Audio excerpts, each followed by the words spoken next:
Hello everybody, welcome to our course, Chinese Culture and Contemporary China. This is our first lesson. Today, I invite Dr. Julius Veit-Kevitus to join me in talking about the essentials of Confucian culture. Hello everyone. As you may know, China has its own unique traditional culture. One of the main aspects of this culture is the Confucian culture. If you want to understand China or the Chinese people, then you must understand at least a bit of Confucian culture. Today, we plan to introduce to you three basic concepts of the Confucian culture. That is, the concept of Li, the concept of Ren, and the concept of Dao. First, let's talk about the concept of Li, or ritual etiquette, which Confucians pay much attention to. Yeah, and I was thinking that first of all we could ask a question, why Li, which is sometimes translated as ritual, was so important for Confucians. And also, who were these first Confucians? What kind of things they were doing? Good questions. I'd like to direct your attention to the screen here. What is he doing? The man is washing himself. After only having a bath, does he begin the ritual. At first, the earliest Confucians were like this man, specifically trained to host and lead rituals as a part of their job. That's why Confucians really emphasize the concept of Li, or ritual etiquette. In their eyes, the balance of society is only maintained through a variety of practiced rituals.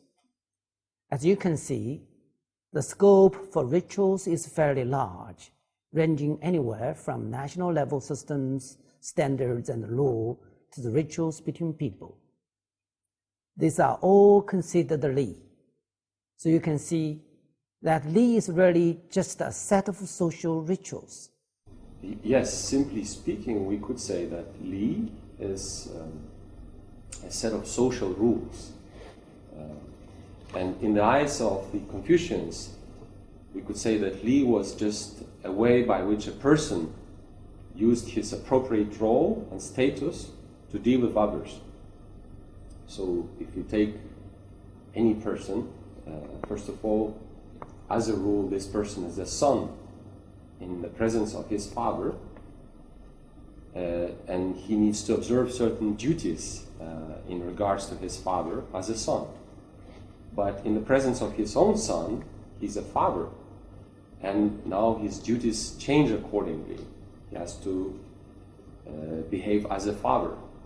Now, if the same person is in front of his subordinates, let's say he's a director or supervisor or a boss, then he takes other responsibilities that are expected from someone who is a boss. In front of his own superiors, he becomes the subordinate himself, and he must carry different duties based on that. We could say that all of these are kind of ceremonies or duties or responsibilities, or as Confucians say, Li, and all of them must be fulfilled so that a family or a company or even a bigger organization or a state could exist in harmony. You're right. To observe Li is to be aware and remember one's own status and identity.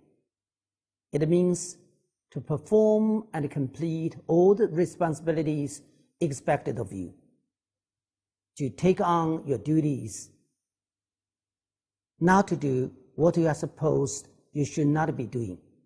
Confucius once said, once everyone controls themselves and observes Li, and the entire world will return to benevolence. If everyone could observe Li, do their best in completing their own responsibilities, then there wouldn't have so many troubles in society, and the entire world would be at peace. Li can also be seen as the sum of an individual's relationship with a greater society. Every individual has a different relative identity at different times.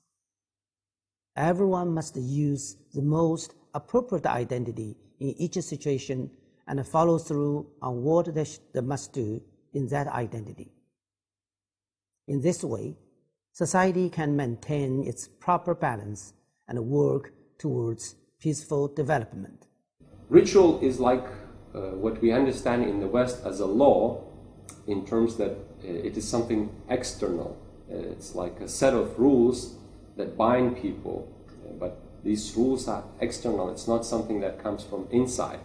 And the question here is, what do we do to make people or to let people behave from their inside? Not because someone forced them to behave that way, but because they themselves are willing to behave in that way.